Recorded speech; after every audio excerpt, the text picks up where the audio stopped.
Oh,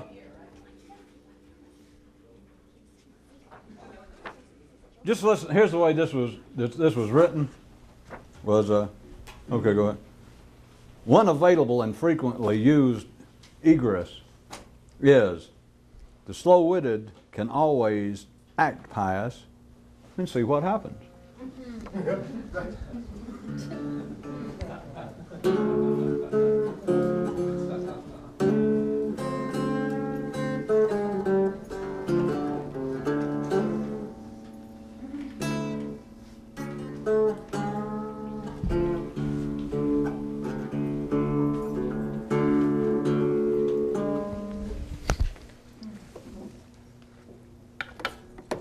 She gave it another meaning when she read it, another reading. We had news items pulled hot off the wire. Hot. Already condensed here for our readers, for me and the rest of the Channel 7 anchor team here.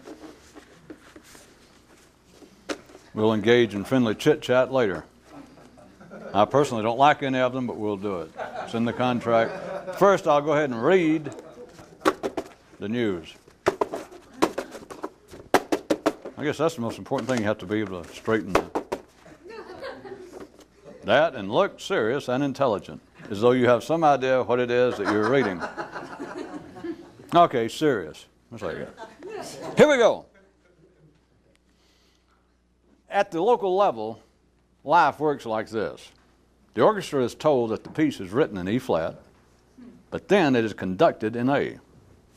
What a wondrous symphony is man, heard from a distance, a singular variety and combination of sounds with the individual players all believing that they have lost their place. Notice there's no mention of them ceasing, even slowing down. One man imagined a line passing just above his brainstem, and one part he called DA and the other part he called DI. It would be like our good old drawing of a man, And imagine at the brainstem. Here. And the man called it down here, and up there he called it the herd and the individual.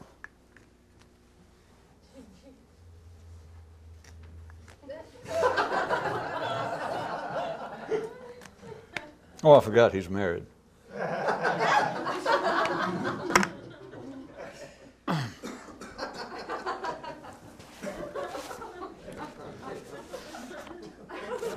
We'll come back. There's, I think, something you might find interesting hidden within this one. Let me read the rest of the headlines. That's what these are, headlines. For a real thinker, there is no source of authority greater than his own mind. Everyone is born into the first promised land, but soon thereafter, it seems to lose most of its promise. Part of being part of the collective intelligence is having to look outward for directions. Everyone pays somebody to be their friend.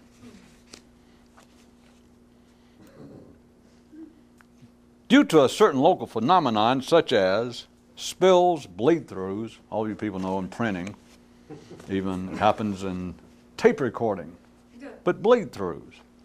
And osmosis, the close proximity, I could refer you back, although I didn't put details, the close proximity of the limbic system in man to the cortex has led it to believe that it can think.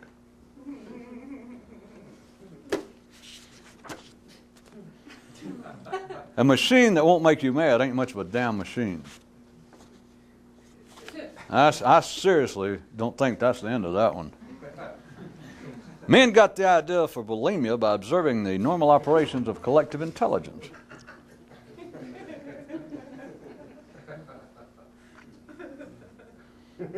If this is a headline, we're in trouble. Well, the point is, it's a whole page.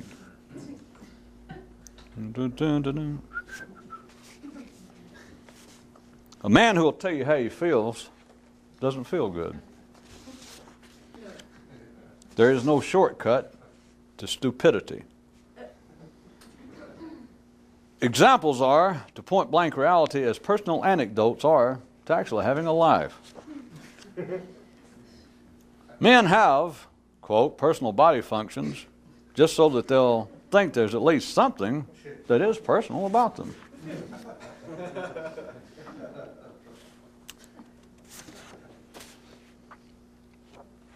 A parent told a child, "A timid, uncertain mind is a commendable mind." And the kid asked, "Why did you tell me that?" And the parent replied, "Life made me."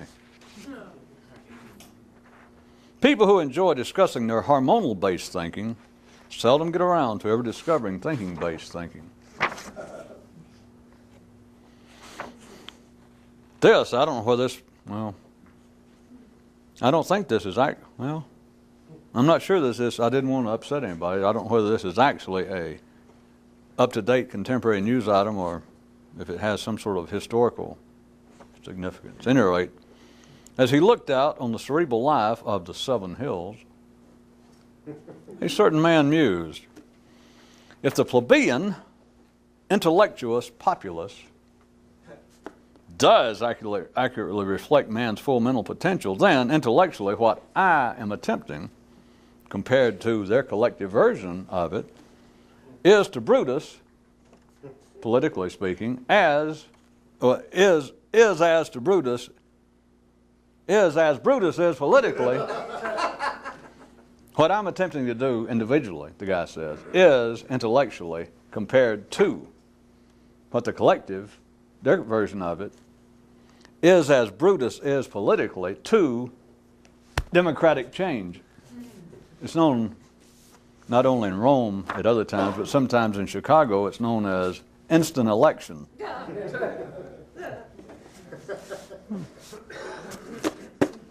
I thought everybody would get that, if not Brutus. How about John Wilkes Booth? Okay. Didn't know we had such history buffs.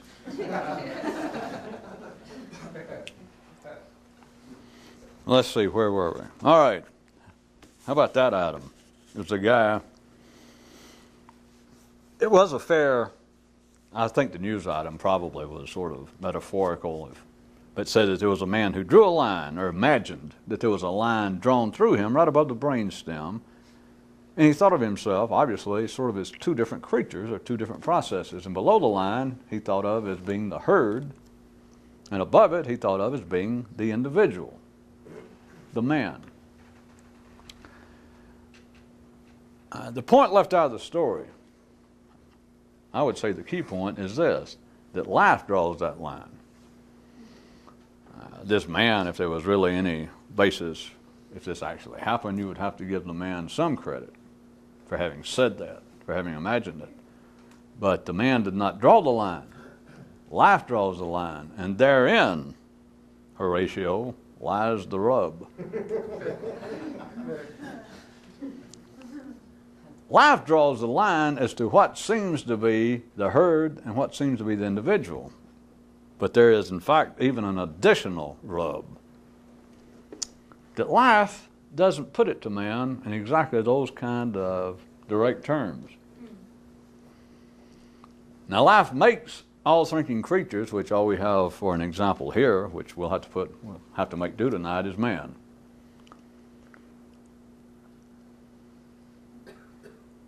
It makes man, the thinking creature, feel as though he is an individual. That is, he feels as though he is separate. He feels as though if he were a fish, we would say that what he feels is that there's a difference between him and the water. And of course, a fish can't think, and he can't think that.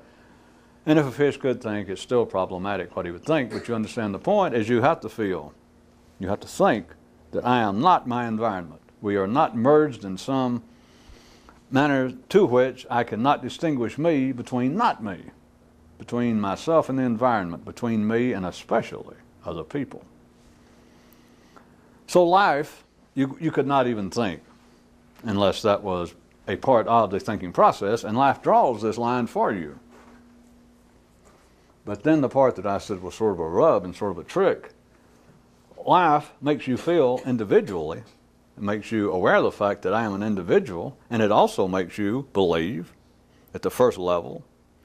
It makes you believe that what you're thinking is in some way, at least in part, your responsibility. That is in some way the output of your individual efforts. Certainly not. An ordinary man would not take all the credit. He'd say, no, I went to school, I've had people teach me, I've read books, and et cetera, et cetera. But still, a man, a civilized, sociable man, would say that whatever I think is in some way me. The final result, weighing the different theories, studying different fields, is me. Would you not put it, since I have put it to you in that manner, would you not, since life is very healthy, vigorous,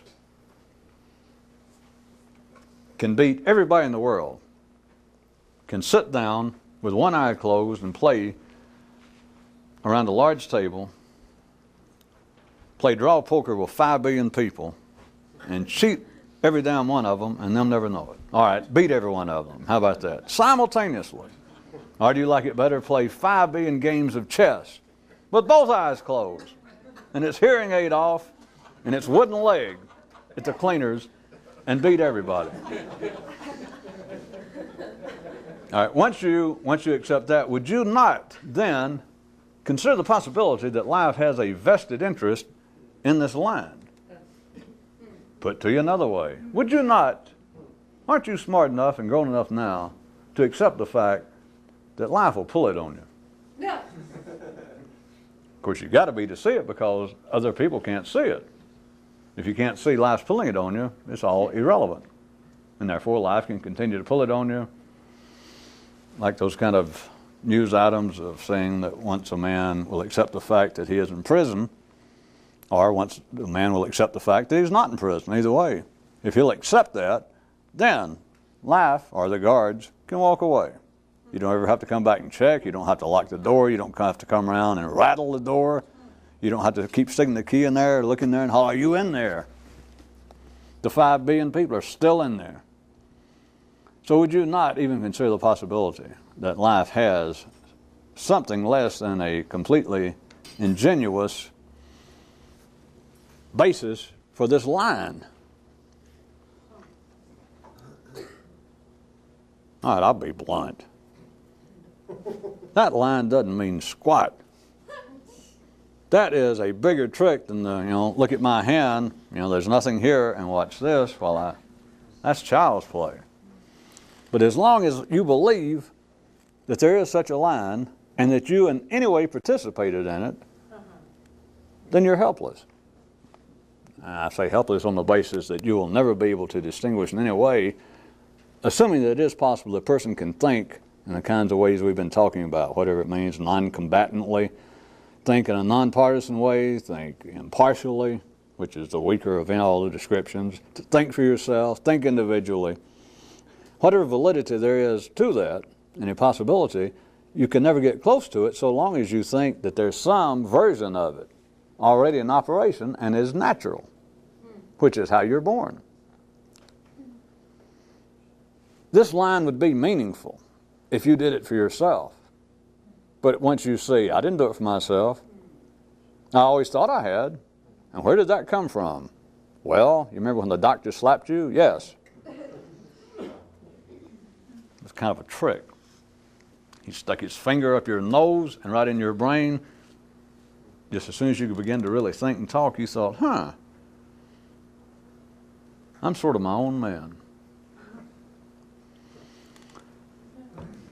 The line would certainly have significance if you took it in a much broader symbolic context. It is right at the heart of all ideas of human progress individually, metaphysical, mystical, etc.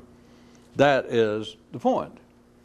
That all these ideas of gaining some kind of exceptional state of consciousness through meditation, drugs, prayer, whatever, what it is saying that you would then in some way be unusually or newly freed from the effects, from the limitations of collective thinking. I know that's not the way they put it, but that's what they're saying. They would say I'm being freed from the weight of carnal, crude human thoughts or emotions and etc., but that's exactly what that represents is to say, if it was some sort of new state of consciousness or awareness or understanding, what they're saying is I would be either completely, more, newly freed from what everyone else thinks around me, my peers, my religion, my time and place. All of that is just ornamentations on the point blank wall. It makes it seem a bit more acceptable, makes it seem a bit more humane, a bit more earth-like.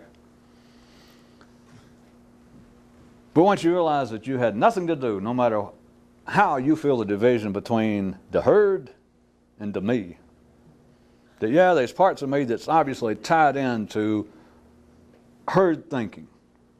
Everyone would admit that that's sane and intelligent at all. They would say yes, as a matter of fact. I'll just start making up examples. A man could say, yes, I know what you mean. There is such a line, if you want to put it that way. And there are parts of my thinking. Even today, I'm 40 years old. I have several degrees. I have a nice car. Good job. But there is within me still what you're calling a kind of herd consciousness, a kind of tie to the collective consciousness. In that, as intelligent as I am, in fact, I'm on the board of directors of the American Society of Atheists. Very active in the work, and I'll swear to God, I shouldn't tell you this, but one of my good friends, somebody close to me, will die, and I'll be damned if I don't have the urge to go to the funeral, maybe drop down on a knee and say a prayer, or just to say something. When I hear somebody sick, one of my family members, I'll just inadvertently, I'll say something like, God, please help them. Isn't that stupid? I should know better. So the person would say, so I am still held to certain degrees to the collective thinking of man, to the herd thinking. Being the decent sort that I know you are, you would not want me to say something insulting to the point of profanity to that man. Like, hey, are you the poster boy for a dumb understatement? That there are certain parts of my thinking that in some way are still tied to collective intelligence. Certain parts, your Aunt Bessie. How was that? But as long as you will deal with those kind of modifiers, as long as you will deal in those kinds of relative certainties, which is not actually that oxymoronical, because that is the way ordinary people believe they come to conclusions, is by saying, well, we can't be certain of anything, so we'll just ease up on it. We'll learn as we go, which to more direct kinds of minds, a man might look and say, well, I'll be down, there's a blank wall. How much closer you got to get? Well, let me get a little closer and be sure. Yes, sir, there's not a damn thing on it. It's none but blank, and it's right in front of me. Well, wait a minute. Perhaps I'm wrong. Maybe I should take some drugs. Maybe I should pray. Maybe I should remind myself of how dumb I am. Plus, maybe I should pay somebody to be my friend and help me snap out of this, because I don't like the looks of this. Which, of course, no one likes the looks of it, if you're ordinary. Did we all agree that you thought that was way off the track? No. That had to do with relative certainty. As long as you will accept, as long as you believe that there's only part of your thinking is undeniably, inseparably tied to what everybody else thinks. And it doesn't matter who. I just made up the example of a man's religious past, that he was blaming the fact that as much of an agnostic or atheist as he is, at times of stress, he still goes, oh God, have mercy. As long as you take it as being in any way relative, it's any way conditional, that there's simply parts of my life that I have not gotten straightened out. There's simply parts of my thinking that are still tied to unprofitable areas in which the collective, as you want to call it, influence me. You can do that to a blank wall and hope it's a mirror, because you're safe. Life draws the line. You were born with a line. But it makes you, if you accepted the fact, you understand, I hope I didn't get this too complicated, you understand, I put it in more basic everyday terminology, if this were not the status of man's intellect and what he thinks about his own intellect, and that a man, if it were, as perhaps I am trying to hint, that it's all DH, then you would be in the position, as men ordinarily call it, you would be confronted with, if we could have it both ways, you'd be confronted with a man trying to think, and he would no longer be confronted with that historical dichotomy and question of what influences me and humans the most, the environment or our heredity. There'd be none. It would be, hey, it's not which one is the most, it's all heredity. And so you couldn't do anything. You wouldn't do anything. You wouldn't try to do anything. So a man believes that to some degree he has drawn the line. You could even get people to say, well, perhaps somewhere in the past life almost did indelibly draw the line, but in some way man has progressed to the point that we should be struggling against it. Whereas if you discover that there are parts of your past that are tied, or parts of your mind that are tied to the past, such as what you might call unprofitable religious lingerings, then a man would say that is indeed is the sort of thing we should fight against and struggle against. And some people would say that's part of life. That is part of the challenge of life. That is part of our purpose to individually progress. But as long as you believe that you can individually progress at that level, you will not progress any faster than the herd will, which is as fast as you're supposed to. But it's all the cows in the herd going, boy, if my friends could see me now. That is, boy, if they knew internally how fast my hooves are moving. That the herd, just since you like the idea of relativity, if the herd is moving along like this, inside their head, everybody feels like their cerebral neurons are like Ben Vereen, and they imagine that they're little hooves that, which is what I meant. I wasn't trying to completely do away with any possible respect you still have for Broadway show tunes, but that's what I meant by if my friends could see me now, because it's everyone thinks, ordinary cows, people think, yeah, externally I don't look like much, but goddamn inside I'm a jewel. Of course, I hope they didn't hear the news item about that guy that suggested anytime, I don't guess we brought that one, but there was some item about a man who suggested that if anytime you feel like you're getting an overblown feeling of self-importance, that his suggestion, if I remember it, was that you go out to a cemetery and try and whistle just something from Rossini with a mouthful of peanuts while reading Diogenes in the original Greek. And he said if that didn't work, he had a backup position, was he said, right there at the cemetery, just walk out in the street or somewhere and stop a stranger and say, stranger, sir, tell me the truth. Do I look as important to you as I do me? That's if my friends could see me now. That's why people love to believe in the idea of mind reading, because they think, well, and God, that yeah, externally I sure ain't much, but at least God and mind readers know that inside, I might as well be, I'm the stepbrothers. Well, that was an older version of Ben Vereen. But see, it was brothers. Not only could their feet tap in such a way as to bedazzle ordinary minds, there were two of them. So you had four, which is closer to Cal thinking if my friends could see me internally, that the herd is only moving at 2 miles an hour, but internally, hey. My feet, my neural feet would make Baryshnikov go, the point, I'll leave it at the line. That line has much validity, the reality behind it, except, and people, I could get all sorts of ordinary people to see that and agree to some usefulness, metaphorically, but they will never see, nobody can at the ordinary level. I mean, it's de facto, prima facie, impossible if you see that the line itself can go, wait a minute, I didn't draw me. An ordinary mind at that level can never see that, yes, the line that seems to divide me from everything else, that seems to divide my individual intellectual potential from the collective intelligence, was drawn by the collective intelligence. That's known as a NH. Not New Hampshire. It's known as a never happen. Where's that Vermont?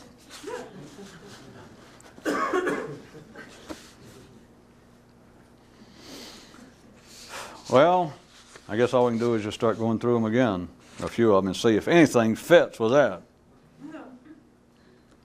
People who enjoy discussing their hormonal-based thinking seldom get around to discover thinking-based thinking. That is connected to several of the items that I read or intended to read if they handed them to me, such as the proximity of man's limbic system to the cortical, ends up believing that it can think. How many news anchors can put that kind of dramatic emphasis? That, and there was another one in there that said, a man who will tell you how he feels don't feel good. Short and sweet. That's like a news item, not from the front. Not a news item from important capitals of the world. That is a news item, my friends, from a point-blank wall.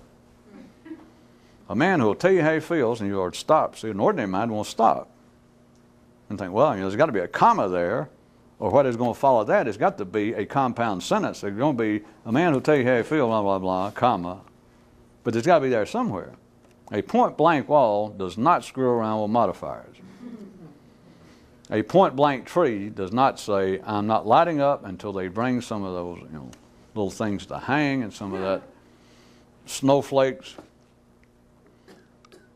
A man who will tell you how he feels don't feel good. Now, an ordinary mind, if they would lower themselves to even respond to that, of course, right out of the gate would have to say, I'm not a horse. They would have to say, that sentence, I guess, rhetorically makes sense, but it makes no sense. Because just because a man will tell you how he feels, he doesn't feel good. What if? See, watch it. I'm about to get it. What if a man said, hey, I feel pretty good. Got you. See, that's why you cannot reason with a point-blank wall, because I'm going to have to tell you that's not true. I personally am going to stand by the news item. A man who will tell you how he feels doesn't feel good, because if a man felt good, what the hell would he be telling anybody how he felt? A further version of that is people who talk ordinarily don't ever feel good. People who live ordinarily don't ordinarily feel good. Hormonally, physically, from the herd line down, it is, without any doubt, if we were speaking just somatically as opposed to psychically, if we were just making that line, the division between a man physically and a man mentally, if that was possible. Then, of course, from the line down, everyone to some degree is always ill, if you want to look at it that way. From the moment you were born, you were sick, that is, you're on the way to dying. So from the line down, at any given moment, if you stop, if you thought, well, I feel pretty good, and if I say, come on. Now be truthful, and you tried real hard, just being reasonable, right this second. From the line down, you can say, well, I do have a corn on my toe. Or periodically, I haven't eaten in the last couple of hours, and periodically my stomach, if you want to put it that way, goes. So everyone would say, all right, to some degree, I feel bad from the line down. That is not what we're interested in. That's not what this is about. A man who will tell you how he feels doesn't feel good. You don't have to hear anymore. Because if a man will tell you what kind of guy he is, you would know what kind of guy he is. He's an ordinary guy. Or why the hell would he be telling you how he feels? Why would you tell you how you feel? The only way you will is when you're an ordinary kind of guy inside. What is there to tell? If we were back to the example, if it's from the line down and you went up to another person and you said, do you know what? And the guy says, what? And you said, as well as I feel, I have taken up good eating habits. I've given up bad drug habits, drinking and smoking. I exercise. I've lost weight. I've gained weight, whatever. And the guy says, yeah, so. I have done everything suggested. And do you know what? The guy said, what? He says, just constantly, now that I begin to really monitor my health, constantly be aware of it, there's not, I can't say that there's probably a minute out of the day, or maybe every 30 seconds, as soon as I just notice that I don't hurt somewhere, that I am not completely well somewhere. I mean, it can be that I just got through and I felt good, just a good workout, feeling really good, and I start to take off my clothes and go to the shower, and suddenly I realize, damn, I overdid it. I pulled one of my lats. I pulled a thumb. That I'm always hurting. Now, well, now, wait a minute. Let's get out of the sweaty domain of locker rooms. Now, if we were speaking discreetly We could separate it, and it was a man's mind, his intellect, that which would be separate, if it was possible, from physical ailments and complaints. Then you would think, if you're ordinary, that we have a completely different horse race, ball game, ping pong match, Special Olympics. Because then the man would want to take this original news item and say, well, that does not hold true after that, because intellectually a man does not feel necessarily good or bad. He could say, I am disturbed that I cannot figure out a certain problem, or I am concerned that I cannot seem to achieve my artistic goals in life of writing the symphony. I can't seem to finish my novel. I can't seem to paint anything that satisfies. And then the person could say, by that, do you mean the man feels bad? And if I said, well, would you allow me that? The man would probably say, okay, I'll go along with that. That a man could in some way tell you that he intellectually, that he non-physically feels bad.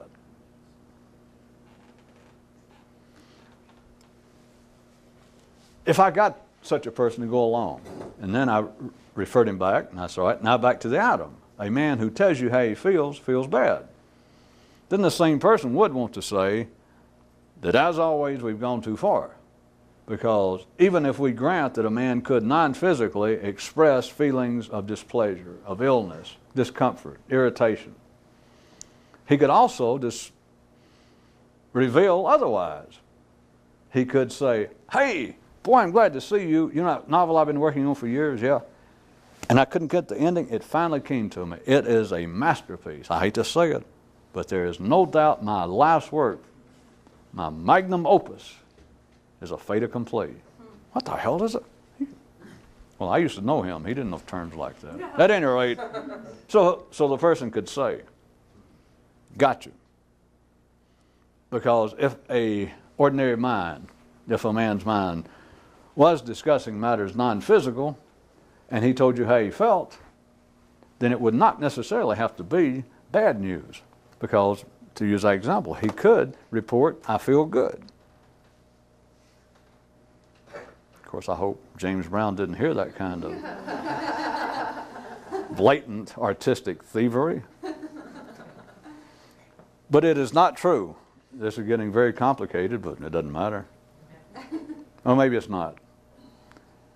If a man will tell you anything about how he feels, which if we get around to that, that's the limbic system believing now it can think.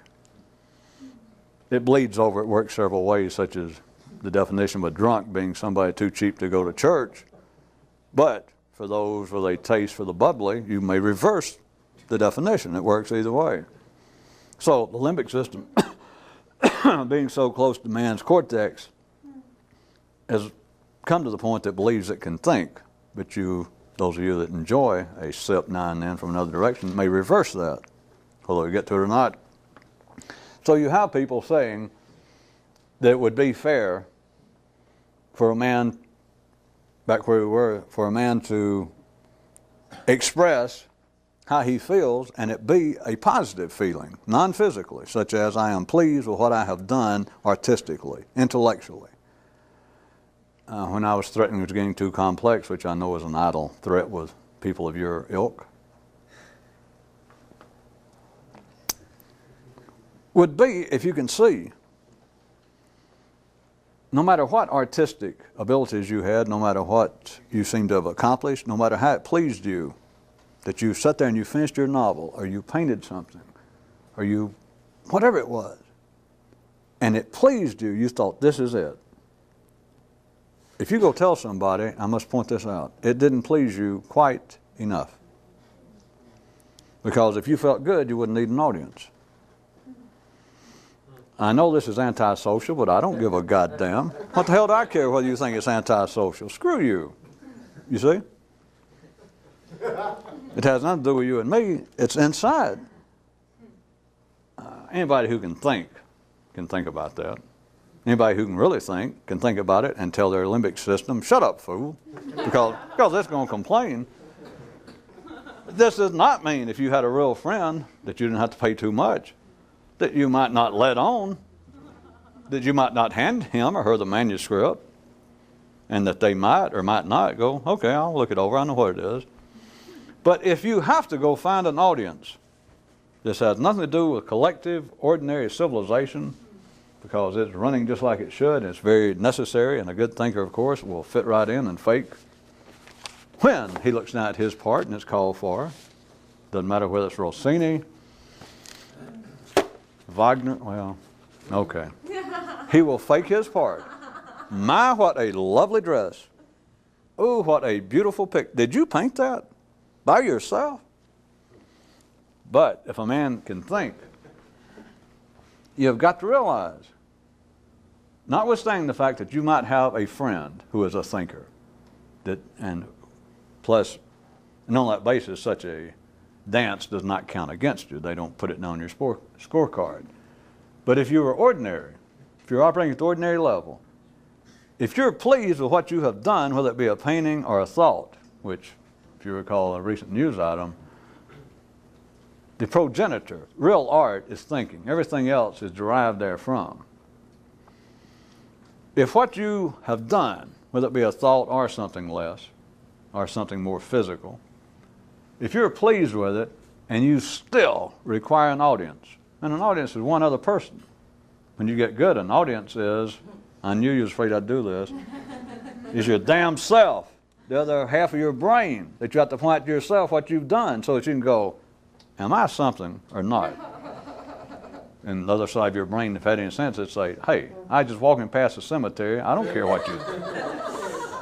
If what you think you have done, if it pleased you and you require an audience of one person, that you have to tell somebody, listen to this. That is the way life works. That is life in the city. But understand this, you are not totally pleased. A man who will tell you how he feels doesn't feel good. As soon as he opens his mouth, you know he doesn't feel good if you know anything. What's he going to tell you? There was one news item, I don't think if I pulled it out, that one guy told Life, speaking of news items, says, hey, go ahead and give me the bad news first. And Life said, you got it. The little humor being like, you thought there was a choice? And it, of course, is not the fact. That's another nickel for of course. You just put in that box.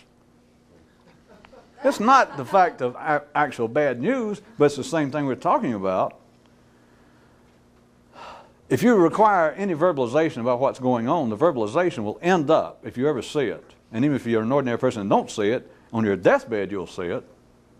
It'll always sound like it's bad news, which is the same thing as saying a man who will tell you how he feels bad. That's all you have to know. Anybody say, let me tell you the news. You don't have to hear it. The news is going to be bad.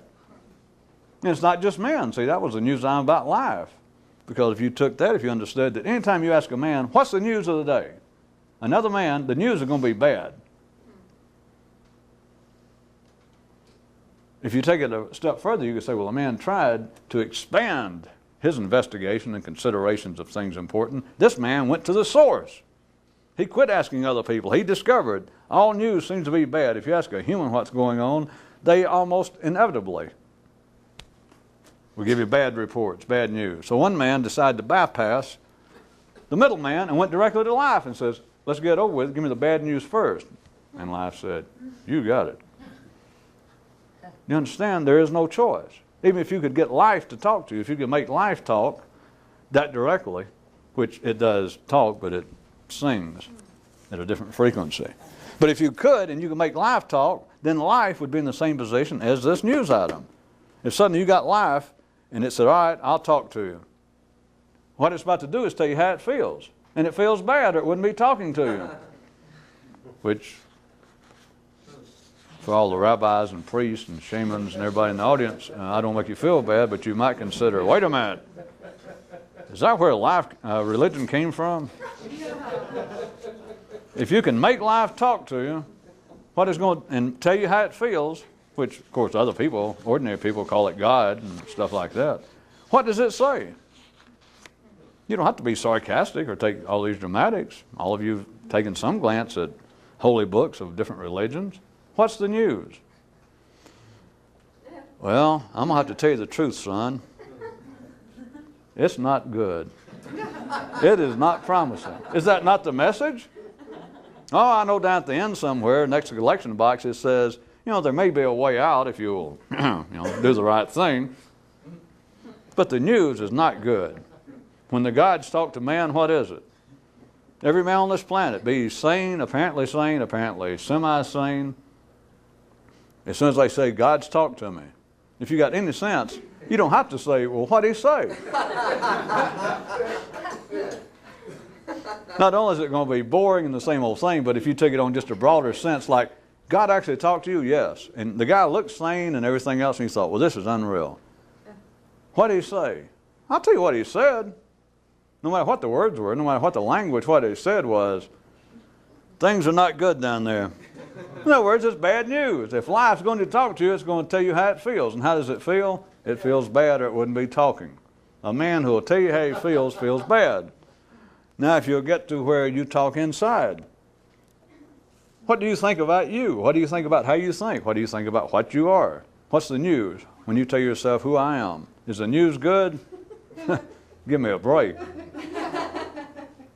The news is not good. But what keeps man moving is also this. It's back to the kind of things we're talking about. What makes it move is, I'll go back and play the two parts, either two people or inside of you, one person's good active brain. A person could say to what I just said, they could respond and say, wait a minute, you're about to step in again. Because the reports from life are not always bad. That is, when I do make some effort, for instance, says a man, now that I have given up drinking and I have gone on a strict regimen of exercise without any fail, I will be at the gym, I will do my running, and I feel better. If you can think, and you can think inside of you, he still feels bad. Well, maybe, but I'm feeling better. I didn't say, I wasn't talking about conditions, I wasn't talking about graduations. Yes, but I'm doing better. Which is an admission of what? I don't feel good. But if it wasn't for that, see, that's not, we haven't been trapped. If that were not the case, that men would go, and that's not true. It's not true to say that all expressions of one's feelings and all expressions and revealings of oneself are all negative. That's not true. And it's not true that everyone's image of themselves is negative. Because I personally, and many of my friends, are working on it, doing things to improve ourselves, which is admission of what? I don't feel good. But they cannot see it that way. It would turn into non-stop stopping. So you believe I'm doing better. But if you believe you're doing better, of course, their tricky part is, as always, is a man, no matter how intelligent. If he really gets trapped, I don't know why he would, but if I had some very intelligent, academic, learned, sophisticated person, and I got them in this kind of corner, they went along with this, without fail, they'll finally come up with this. I've quit smoking. I've quit drinking. The point is, they will go from this. Even if I was started off discussing this with a philosopher, or a cosmologist, a physicist, and in some way almost got his mind run through this kind of hamster trap, and he thought, well, I don't know what you've done to me, but wait a minute. My whole expression, my whole feeling toward life and myself is not negative, because I personally, you may not believe this, at my age and my position in life, I have begun taking off time for my teaching assignments and research. I have joined the gym. You understand? Why else? Why is the biggest, if you never thought about it, it's not an attack, but the heart of, at least in the Western world, which is the only place that has a heart of that size to mention, of support for sports is at least the middle, the upper middle, and the lower upper class, but extremely the upper middle class. Or what's even, if you miss out, what's even more fervent, a more fervent audience and following of sports than professional sports, those guys getting paid billions of dollars, and the answer is college sports, amateur sports, high school football. You don't follow? Just because a man gets educated, just because a man has a PhD, does that stop him from going out and spending large sums of money on a Saturday afternoon and dressing up and putting on a hat made out of a pig or a, and hollering "suey" and stomping his feet. Not that there's anything wrong with it. And you look up and you think, there's old Dr. So-and-so, the man I'm doing my graduate work under in particle physics. And he's up there hollering, "Suey! Hook 'em horns!" All right, the reason I went through all that was I was afraid you missed it, because people will do this. You didn't seem to be getting it. If you had a man almost to the point that intellectually he felt as though he were being run down some sort of neural cul-de-sac and he couldn't get out, that I was always about to make him admit to himself, if not me, that yeah, every time I talk about how I feel, it's always some kind of expression of not feeling good. And you know, this can't be true. I've lived a decent, this is having to do it, you know, the speed of light is how it would happen. The basis of his herd collective intelligence would be in response to this feeling that he's being trapped.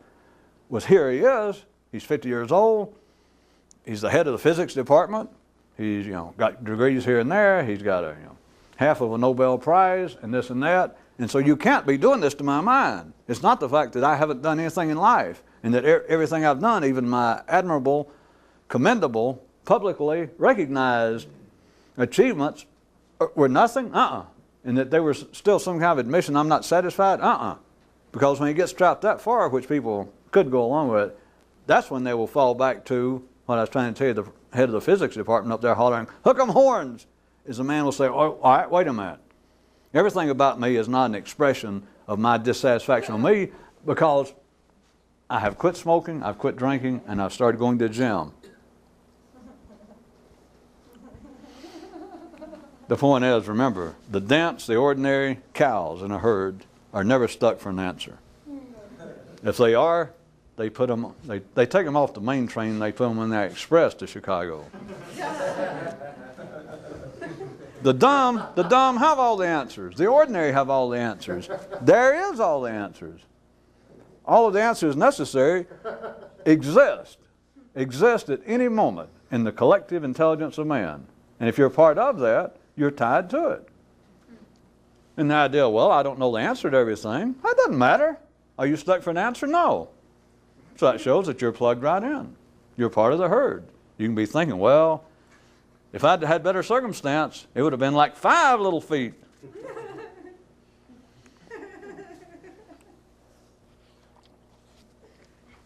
People who enjoy discussing. This is still tied to, I was trying to get another piece of it. Remember, if a man will tell you how he feels bad. If a man will tell you how he feels, he doesn't feel well. If a man will tell you how he feels, he is not satisfied with how he feels. That's simply it. Anytime you open your mouth, run on autopilot.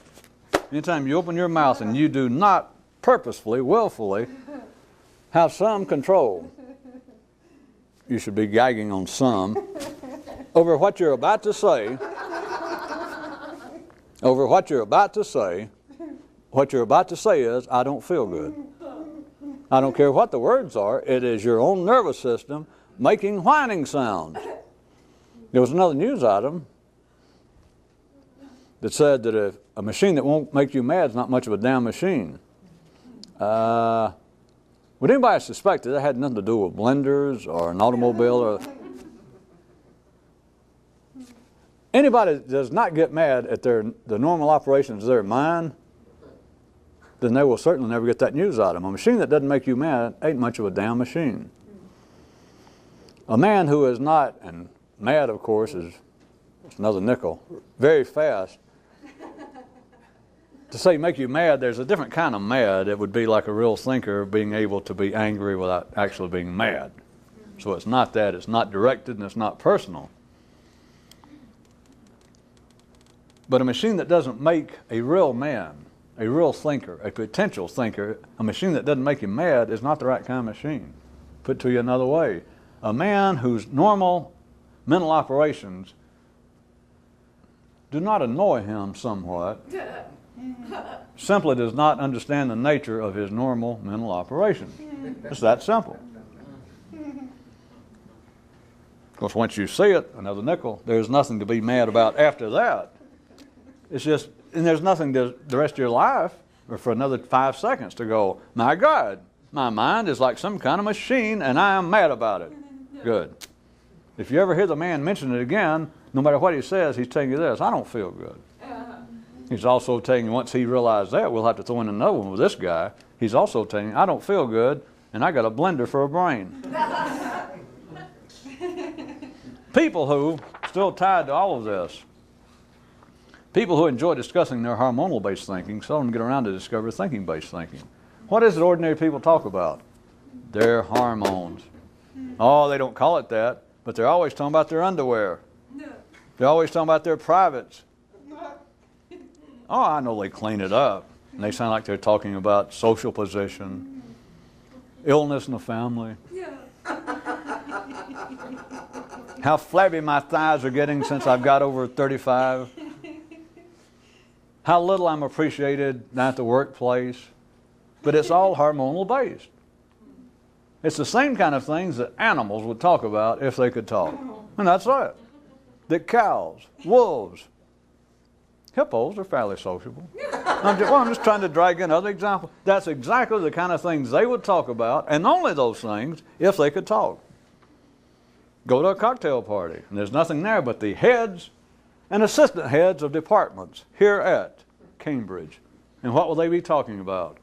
Oh, I know here and there somebody will say, did you read Dr. So-and-so's new equation having to do with the possibility of an inverted black hole? And somebody else say, well, no. And they may chat for a while. I mean, it's like static on the radio when you're trying to tune between two AM stations. Those things happen. But what is the normal discussion in the heart of humanity? It's hormonal based. That's what they talk about. It's what everybody talks about. If that be true, which it is true. But then you've got to consider the kind of diagrams that we're making, there's got to be some other kind of thinking-based thinking, which, as a matter of fact, presented to ordinary people, they would take my example just now and say, there is. And it's just what you said. It would be people discussing science and mathematics. And again, as always, life has a 24-hour, 7-day-a-week trapdoor available, which is what keeps life sane. And as far as they take it, they're right. I made up the example, so I'll go along with it. I can accuse myself of my example, that is true, that is awfully close. Discussing mathematics or a chess game vis-a-vis the Super Bowl last week, the former is closer to thinking-based thinking, whereas discussions of the Super Bowl game would be hormonal-based.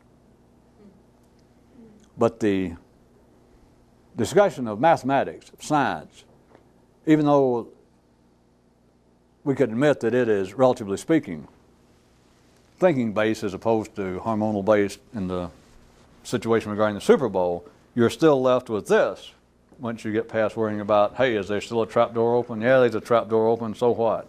Once you get past that, you got to realize this. The instance of discussing mathematics, science, chess games still comes from that line that life drew. Everything you know about mathematics, you got where? Don't tell me yourself. I didn't know we had ordinary people in here. Chowderheads. That was from a news item. I didn't say that. Anything, what do you know about mathematics? Which is one of the beautiful examples, because I could take life's position, ordinary man's position, and say mathematics has got to be the primo example of thinking-based thinking, because it is non-existent. It is man-made.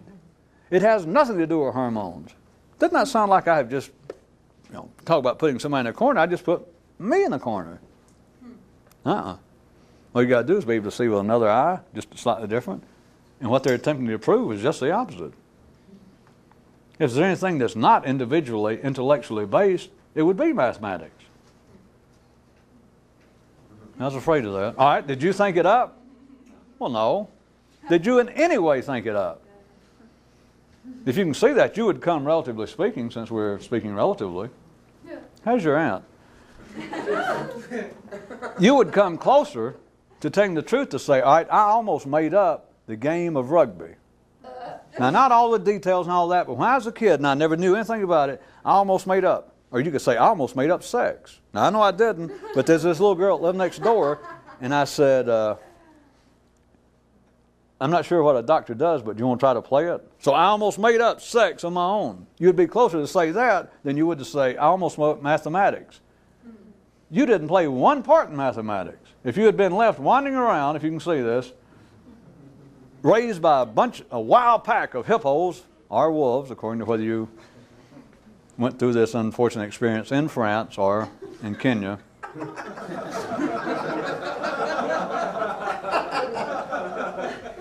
I will grant you that you might wander around in some way eventually, have some idea, and try to maybe teach the other hippos, or at least dream about men dressed up in shorts and striped shirts and kicking around a ball.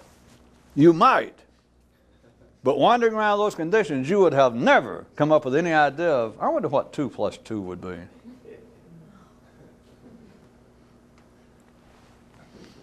Is it good to get really off the subject in the last moment?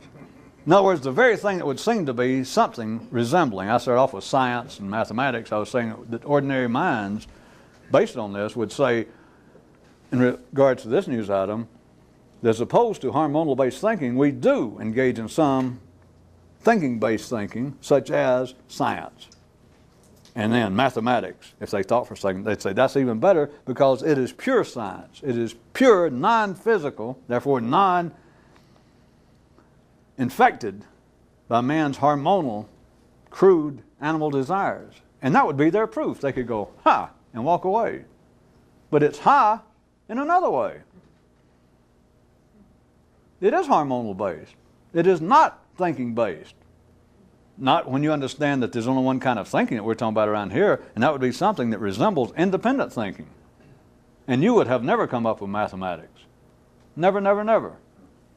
It was all man could do collectively to be kicked around and pushed and finally made to come up with it. But individually, no. People who, well, bye.